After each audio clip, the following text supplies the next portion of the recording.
आप भी आ जाओ।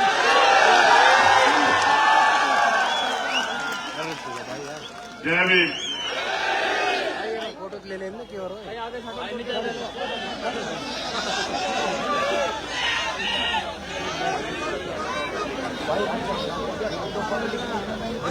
मुझे इस बात का दुख है कि मैं देर से आपके बीच पहुंचा। इस बात का कष्ट है कि चुनावी सभाओं में ज्यादा समय नहीं दे पाऊंगा, लेकिन एक बात का भरोसा रखो कि जब भी आपके ऊपर कोई भी समस्या पड़ेगी, चुनाव तो 10 दिन का है, जहां आपका पसीना पड़ेगा, वचन देके कह रहा हूं, टपुगड़ा की धरती पे खून देने का काम करूंगा। ये बताने के लिए मैं यहां आया। समय समय पे भारत की धरती पे जन्मे सभी संतों, गुरुओं, महापुरुषों को नमन करता हूं। आज का ये ऐतिहासिक जन सैलाब और जो मैं सुन रहा था मध्य प्रदेश में चुनाव लड़ाते हुए भी, उत्तर प्रदेश दिल्ली में काम करते हुए भी, जब मैंने उद्यमी भाई को टिकट दिया, बड़े बड़े लोग टिकट मांगने के लिए मुकाबले में थे। मैंने अपने लोगों से ये कहा, जिन लोगों ने मुझे यहां तक लाके खड़ा किया, कि एक जाति एक धर्म से चुनाव नहीं जीत सकते। अगर वास्तविकता में जीतने के लिए लड़ रहे हो, ताकत बनाने के लिए लड़ रहे हो, तो फिर मेरी बात के साथ खड़े हो जाओ। इस बार ही तिजारा में इतिहास लिखा जाएगा। आपका झंडा और डंडा दोनों बहुत मजबूत रहेंगे। इस मंच पर उपस्थित हमारे सभी सम्मानित सर्व समाज के हमारे साथीगण, हमारे बड़े बुजुर्ग, मेरे हम और मेरे भाई अमित कसाना जी, भाई महक सिंह जी, हमारे वरिष्ठ नेता और राष्ट्रीय महासचिव भाई नरेंद्र कुमार भाटी जी, इस तिजारा विधानसभा के लोकप्रिय प्रत्याशी भाई उद्यमी पोसवाल जी, और आप सबके सहयोग से इस बार परिवर्तन के दौर में राजस्थान के भावी मुख्यमंत्री जो हमारे बीच है भाई हनुमान जी बेनीवाल जी का भी मैं धन्यवाद करता हूं। और आप जानते हैं मैं कोई बात बिना सैद्धांतिक नहीं कहता हूं। जो बात कहता हूं बहुत दमखम से, बहुत समझदारी के साथ कहता हूं। मैं इस बात को इसलिए कह रहा हूं कि आप ये जब चुनाव शुरू हुआ था, प्रत्याशियों की लिस्टें आ रही थी, आपने पहली बार राजस्थान में देखा होगा, जो यहाँ के लोगों को गुलाम समझते थे, ये समझते थे कि हम कुत्ते बिल्ली को भी टिकट देके भेज देंगे, जनता उसको जिता के भेज देगी, उनको आखिरी दिन अपने प्रत्याशी घोषित करने पड़े, यहाँ तक कि अपनी लिस्टें भी छिपानी पड़ी। ये इस बात का उदाहरण है कि यहाँ जो गठजोड़ बना है, भाजपा कांग्रेस उसका मुकाबला नहीं कर पा रही। मेरे सम्मानित लोगों, बहुत बातें कहने को हैं। मैंने राजस्थान में जन्म नहीं लिया, ये बिल्कुल सच है, लेकिन जहां मैंने जन्म लिया और जहां से मैंने संघर्ष करना शुरू किया, हमेशा मैंने किसी भी कमजोर किसान, मजदूर, नौजवान, मुसलमान, दलित, पिछड़े, आदिवासी और किसी भी न्याय पसंद व्यक्ति को कभी निराश नहीं किया। आपने तो मेरा मान बढ़ा। जहां एक तरफ धन्ना सेठ बड़े बड़े चैलेंज कर रहे हैं, मैं धन्यवाद दूंगा हनुमान जी बेनीवाल जी का। यहां प्लेन हेलीकॉप्टर वाले मना कर रहे थे कि उतर नहीं पाएंगे, विजिबिलिटी कम है। मैंने इनसे कहा क्या करें, मुझसे कहने लगे 10 फीट ऊपर से कूद जाएंगे, लेकिन उद्यमी को जिता के चलेंगे। आज ही उद्यमी और उद्यमी के साथियों का मनोबल नहीं टूटने देंगे। मेरे प्यारे भाइयों, चुनाव है, इस बात पे गौर करो। आप मुझसे प्यार करते हो, मैं इस बात को जानता हूं, मुझसे बेहतर नहीं जानता कोई आपको। मैं आपका खून हूं, आपको मुझसे बेहतर नहीं जानता कोई। और जिनकी मैंने लड़ाई लड़ी है, चाहे वो गुर्जर समाज हो, चाहे वो किसान समाज हो, चाहे वो जाट समाज हो, चाहे वो पिछड़े वर्ग के लोग हो, पाल प्रजापति कश्यप सैनी समाज के लोग हो, चाहे सीए एनटीआर नरसी में, आपके यहां नेता तो बहुत है, मुझे कष्ट के साथ कहना पड़ रहा है, आपके यहां नेता बहुत है, आपने वोट देकर नेता बहुत लोगों को बनाया। जब इस देश में सीए एनटीआर नरसी लागू किया जा रहा था, और देश के प्रधानमंत्री और गृह मंत्री बैठ के आपका मजाक उड़ा रहे थे। और एक हमारे उत्तर प्रदेश के मुख्यमंत्री बड़े बड़े भाषण देके कहते थे कि मुसलमानों ने अपनी बहन बेटियों को, मां को सड़क पर बिठा दिया और खुद जो है घर में जाके बैठ गए डर के। अगर कोई आपके साथ खड़ा था, आप इतिहास पढ़ के देखो और जानकारी हासिल करो, तो सिर्फ चंद्रशेखर आजाद खड़ा था इस ऐलान के साथ कि कोई भी किसी कमजोर को अकेला ना समझे। जब कोई साथ नहीं खड़ा होता, मैं गया 29 दिन के लिए जेल में, लाठियां खाई मैंने। मैं आपसे इस बात पे वोट नहीं मांगूंगा, मगर मैं आपसे पूछना चाहता हूं, अगर आप किसी और का चयन करते हो उद्यमी के अलावा, उसकी डोर किसके हाथ लोगे आप मुझे बताओ। अगर आप कांग्रेस पार्टी के व्यक्ति जिता के भेजते हो, क्या उनकी इतनी हिम्मत है कि वो मुख्यमंत्री जी के सामने जो वर्तमान के एक शब्द आपके लिए बोल दे? आप बताओ मुझे पूरी जिम्मेदारी से। यहां हरियाणा के गुंडे नासिर जुनैद को उठा के ले जाते हैं और वहां जाके उनकी हत्या करते हैं। यहां की सरकार तमाशा देखती रहती है। पूरे राजस्थान में हमने आंदोलन करा, हर जिले में, पूरे हरियाणा में हमने आंदोलन किया, पूरे जिले में हमारे प्रदेश अध्यक्ष बैठे हैं उत्तराखंड के, पूरे उत्तराखंड में हमने आंदोलन करा, पूरे उत्तर प्रदेश में आंदोलन करा। जब जाकर मुख्यमंत्री को पता लगा कि ये कहीं मुसलमान नाराज ना हो जाए, तब जाकर उनके घर गए, असगर को गोली मारी, मीना जी एसआई को गोली मारी। क्या करवाना चाहते हो? आप इनको बढ़ावा दे रहे हो। ऐसे गुंडे निकम्मों के हाथ में अपनी डोर मत दो, उनकी हिम्मत नहीं है। मगर मैं उद्यमी को कहता हूं कि ये जनता तुम्हें प्यार देगी। अगर इनके सम्मान के लिए कोई कीमत चुकानी पड़ जाए, मेरे बहादुर भाई पीछे मत हटना, हौसला करके आगे बढ़ना। जनता तुम्हारे साथ है। जिस दिन से तुम्हारा ऐलान हुआ, बड़े बड़े धरना सेठों की, ताकतवर लोगों की भाषा बदल रही है। आपके क्षेत्र में रोजगार देने काम किया तो उद्यमी ने, और मैं आपको विश्वास से कहता हूं, जिस बात को उद्यमी आपको सलाह में कहते होंगे, 70 नहीं 90% आपके यहाँ राजस्थान के युवाओं को इन कंपनियों में रोजगार दिलाने का काम हम लोग करेंगे। चुनाव 25 तारीख को वोट पड़ जाएंगे, 26 तारीख को मेरी सभा है आगरा में, आप डेट तय कर लो। इन कंपनियों के ताले बंद हो जाएंगे। अगर गरीब के बच्चों को रोजगार यहाँ नहीं मिलेगा, राजस्थान के लोग कहां जाकर रोजगार करेंगे?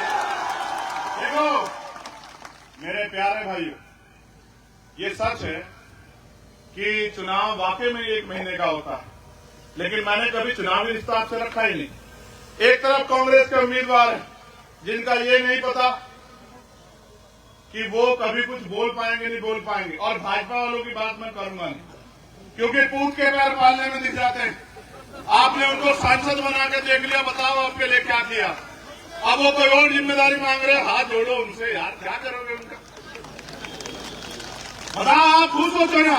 एक आदमी जो कुछ नहीं बना और आपके लिए लड़ रहा है, उसका तो समझ में आता है। एक आदमी को आपने अवसर दे दिया, वो तो दौड़ में ही नहीं है। आपका मुकाबला यहाँ उस भ्रष्टाचारी निकम्मी सरकार से है जिसने यहाँ के लोगों को ठगने का काम किया है, जिसने यहाँ, आपको सब याद है, मैं दर्द याद नहीं दिला सकता आपको। ओम प्रकाश रैगर याद करो, इंद्र मेघवाल याद करो, जितेंद्र मेघवाल याद करो, मेरे लोगों, मेरी पीठ पे पड़ी गोलियों को, लाठों को याद करो। और जब मैं आपकी लड़ाई लड़ने के लिए मैदान में आता हूं, मेरे ऊपर 4-4 गोलियां चलाई जाती है। कारण क्या है? क्योंकि ये सीबीआई ईडी को टैक्स से मुझे नहीं रोक सकते हैं, ये झूठे मुकदमे जेल से नहीं रोक सकते हैं। और चाहे सम्राट वीर भोज जी की लड़ाई हो, कभी मैंने आपको निराश नहीं किया।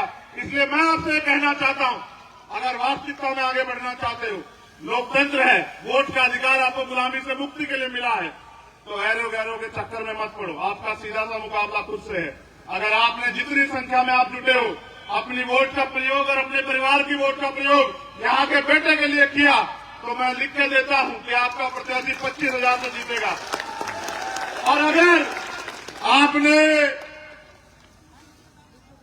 आपने काम करने का काम किया, अगले 7 दिन उद्यमी को भाई मान के, मेरे संघर्ष को याद करके, हनुमान बेनीवाल जी के किसानों की लड़ाई को, नौजवानों की लड़ाई को याद करके अगर आपने 7 दिन काम किया, तो उद्यमी पोस्टवाल 50,000 से जीतेगा। इस बात की मैं गारंटी देता हूं। ये राजस्थान है, इतिहास सीख देता है। जब 2 अप्रैल 2018 को हम लोग निकले थे और अपने एससी स्टेट बचाने के लिए, आरक्षण बचाने के लिए, तो यही भारतीय जनता पार्टी की सरकार ने हमारी पीठ पे गोलियां चलाई, आप भूलो मत। और जब आज वो हमारे बीच में नहीं है, एक ऐसी शख्सियत जिन्होंने यहां लोगों को लड़ना सिखाया, कर्नल किरोड़ीलाल बैसला जी, आज वो नहीं है, मैं उनको नमन करता हूं। जब यहां आरक्षण के लिए आंदोलन हुआ, इसी भाजपा की सरकार ने 73-74 गुजर भाइयों के खून से होली खेली। किसको वोट दोगे? भाजपा को? अपने बच्चों को बरवाने के लिए?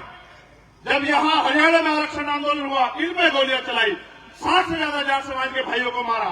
अब जो यहां की सरकार है, 4 बार गया मैं, जब इंद्र मेघवाल की मटकी छूने पर हत्या हुई, 4 बार मुझे पकड़ के वापस भेज दिया। जब सीएचए के बच्चे यहां बैठे होंगे, उनकी लड़ाई लड़ने आया, उठा के 4 दिन जेल में भेज दिया। ये लोग तंत्र की बात करते हैं, इनका एक ही मकसद है। जब भाजपा के लोग होते हैं तो कांग्रेस के लोग कहते हैं लुटेरे, जब कांग्रेस के लोग होते हैं तो भाजपा के लोग कहते हैं लुटेरे। आप बताओ, इनमें से किसी ने एक के खिलाफ एक कार्रवाई भी की हो तो आप बताओ। इनका एकमात्र मकसद है, आपकी वोट लो, राज करो और आपके बच्चों को गुलामी की तरफ भेजो, उनके अधिकार छीनो, उनको मजबूर करो। क्या यहां उत्तर प्रदेश बनवाना चाहते हो? क्या करवाना चाहते हैं? आपको फैसला लेना। अगर आपने सही डिसीजन लिया तो उद्यमी पोसवाल आपके बीच का आपका बेटा, कपूगड़ा का बेटा, तिजारा का बेटा और एक नौजवान नेतृत्व तो आपको राजस्थान में मिलने जा रहा है। समाज की सेवा करेगा 30 साल। और अगर आप उनकी बातों में आ गए, धर्म और जाति के आधार पर चले गए, तो फिर आपको वही झुंझुना मिलेगा जो आपको पिछले लंबे समय से मिलता है।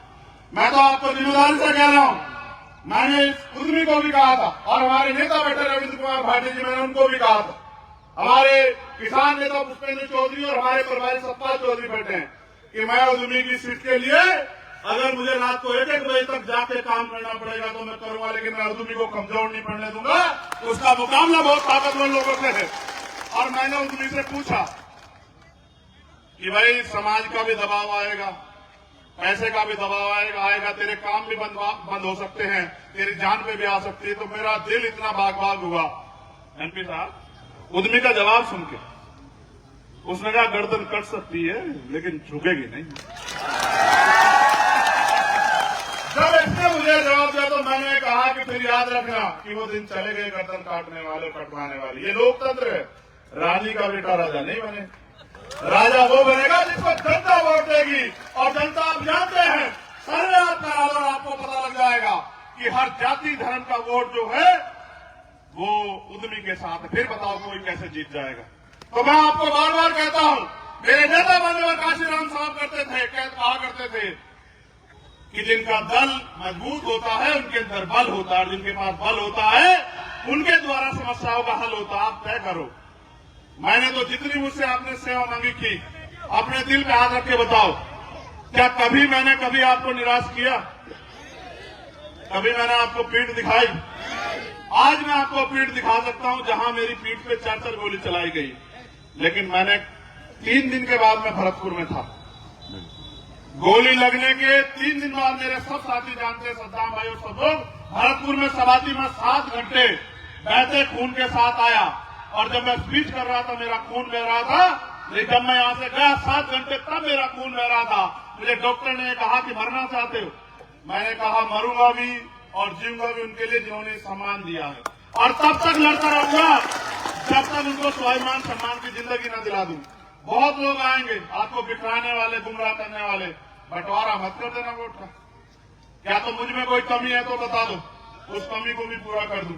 और अगर मुझ में कोई कमी नहीं है, मेरे साथी यहां बैठे हैं, मैं उनको भी ये कहना चाहता हूं इस मंच पे, फिर 7 दिन मेहनत करो जैसे मैं मेहनत कर रहा हूं। और देखो, आखिरी बात जो आपको बता रहा हूं, राजनीति में बैलेंस ऑफ पावर होता है। आप सर्वे करा लो, किसी मीडिया वाले को पूछ लो, बहुत सारे सामाजिक मीडिया के लोग खड़े हैं। 60 सीटें ऐसी हैं जिनमें हमारा त्रिकोणीय मुकाबला है भाजपा और कांग्रेस से।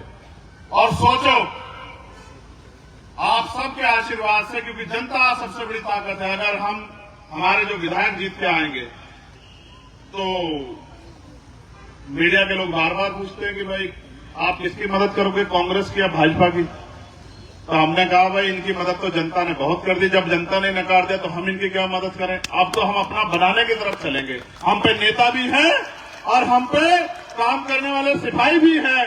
हम मिलकर कहेंगे आओ, अगर किसी को रोकना चाहते तो हमारे आदमी को बनाओ मुख्यमंत्री, क्योंकि जब कलम की ताकत इनके हाथ में होगी तो राजस्थान में किसी बहन बेटी के साथ अन्याय नहीं होगा, धर्म जाति के आधार पर किसी का अपमान नहीं होगा और कोई भेदभाव नहीं होगा। नौजवानों को रोजगार मिलेगा और एमएसपी की किसानों को गारंटी मिलेगी। और मैं धन्यवाद दूंगा नू की यहाँ बराबर में नू ये जो मेवात के जो लोग हैं उनको कि जो प्रशिक्षण मुजफ्फरनगर में उन्होंने किया था, जिससे वो सत्ता में आए, उन्होंने आपके यहाँ करने का काम किया।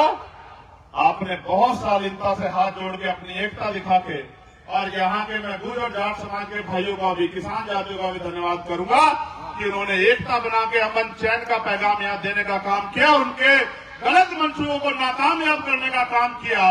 इसी संदेश को आगे बढ़ा के 25 तारीख को जब आप वोट डालने जाएं तो अपने कीमती वोट को किसको दोगे? वोट बताओ। उद्यमी को दोगे या मुझे दोगे? बताओ आपको। मैं स्पष्ट कर दूं, उद्यमी को जो वोट पड़ेगी उसकी ताकत मुझे मिलने वाली, समझते हो?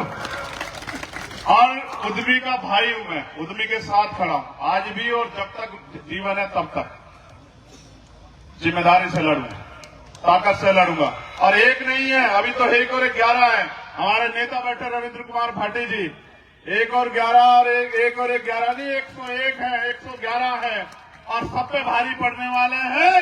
राजस्थान का में एक ऐसा उज्जवल भविष्य तैयार होगा जिससे जनता की सेवा होगी। अभी तो ठगे गए, लूटे गए, पेपर लीक बसों में बैठ के होते हैं, गरीबों के बच्चे पढ़ लिख के सड़कों पे घूम रहे हैं, और विधायक मंत्री जी के बच्चे जो हैं वो नौकरियां कर रहे हैं, राज कर रहे हैं।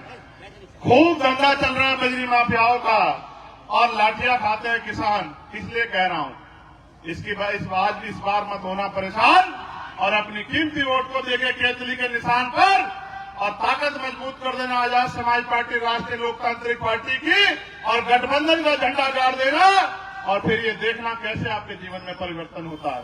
किसी की बातों में मत आना, बिल्कुल मत आना। मैं अपने सम्मानित लोगों से कह रहा हूं, वो आएंगे आपके बीच और बंटवारे की बात करेंगे। आप बताओ, हम लोग बंटवारे से आगे बढ़ सकते हैं या मिलजुल के आगे बढ़ सकते हैं? आप बताओ, मिलजुल के। जोर से बताओ, दोनों हाथ में कैसे बढ़ सकते हैं आगे? मिलजुल के। और जोर से बताओ, आवाज कम है मेरी ज्यादा है? मुझे पता समय ज्यादा हो गया है, और खाना भी आपने पता नहीं खाया नहीं खाया है। मैं आज बार के खाने के नहीं, आपके बच्चों के भविष्य का इंतजाम करने के लिए यहाँ आया हूँ। बहुत बहुत धन्यवाद। जय भीम, जय भारत, जय मंडल, जय जोहार, जय संविधान। नमस्कार, सलाम, आप सबको आदाब, सत श्री अकाल, और आपसे आग्रह